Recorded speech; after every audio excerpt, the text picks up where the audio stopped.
Hello everyone and welcome to Cover 2 TV. It's a daily news show with me, Steve Hoare.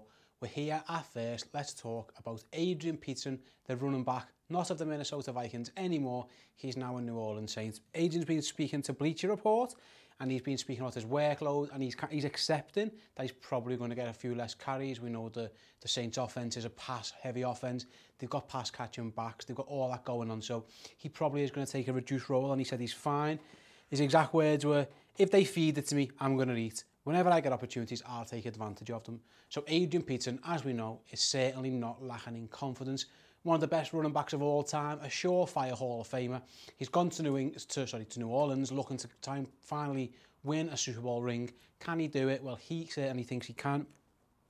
There's been a lot of doubt about him. Obviously, he's come back from injuries. He's come back from suspensions. He's done it before. You know, he come off an ACL and almost broke the single-season rushing record. Fell just a few yards short. And as you can imagine, he's a pro athlete. He's got a chip on his shoulder. He says that people doubting him, that is motivating. That's bringing him on. His exact quote: "The doubt motivates me. I'd be lying to say it doesn't. You want to do things that people say you can't do."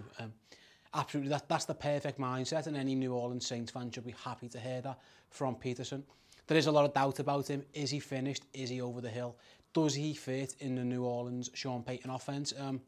To be honest, I can't sit here and I'm not going to doubt Adrian Peterson. I'll keep backing Adrian Peterson until he fails. I think it's fair that, because at one stage, he will fall off that cliff, but I'm not going to predict it because the guy is almost superhuman. He's like the running back version of Tom Brady. He keeps going and going, and he keeps proving people wrong. So I'll keep backing Adrian Peterson on the field, and eventually he will fall off a cliff, but for now, I'm going to stay with him.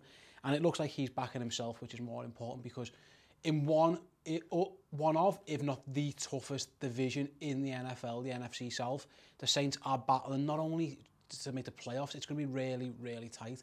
It might be a wild card. They're in there with the Falcons, with the improved Tampa Bay Buccaneers, and of course with the Carolina Panthers, who we all think are going to get better.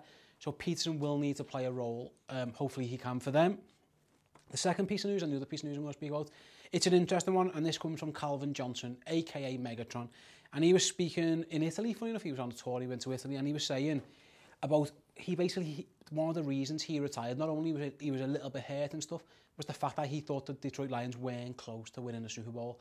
I'm just going to read a couple of quotes I thought were interesting. He says, "I was stuck in my contract with Detroit and they told me they would not release me, so I would have to come back to them, and I didn't see the chance for them to win a Super Bowl at the time, and for the work I was putting in, it wasn't worth my time to keep on beating my head against the wall and not going anywhere." That's the definition of insanity. For me, this brings up a whole issue that with money, it's not. I mean, he has a shot. Chris is laughing behind the camera. It is a pretty brutal quote. As a Packers fan, I find it quite amusing, as you can tell. But from a serious point of view, it does bring up the question. There are a lot of highly paid, really, really, really good football players who are playing on crap, poor teams. The Lions weren't crap for per se at that stage, but he thought they were far from the Super Bowl. It raises the question, if you've earned that much money and you're locked in on a contract and you can't escape for 2 or 3 years, and then there's the threat of a franchise tag and you're told you're not going to trade, could we see a trend of players just going, you know what, why take a beating for another 6 and 10 season, another 8 and 8 season when I'm not going to win that ring? Why not just take my money and I'll go and do something else? Calvin Johnson is away doing other things. Arguably the best wide receiver of his generation, certainly the best paid wide receiver of his generation. And as the salary cap increases and contracts increase, skilled players on average or below average teams, you think, could we get to a point where we see people walking away earlier? Obviously, we've all become much more aware in the last few years of issues with concussions and players who've retired having serious mental health issues as they finish playing, you know, PTSD and all those kind of things. CT, there's tons going about. Players who openly admit, ex-players, that they walk with a limp, they hurt to get out of bed every single day. Are players who are absolute multi-millionaires, Calvin Johnson, $80 million contract, etc., are they willing to stay and just fight for middle-of-the-road seasons? Or will they come back and try and push on, try and push away? Or will they simply just walk away? I think as the NFL starts paying players more and more, and the salary cap keeps increasing and increasing, this could be something that becomes more prevalent in the future, players walking away early.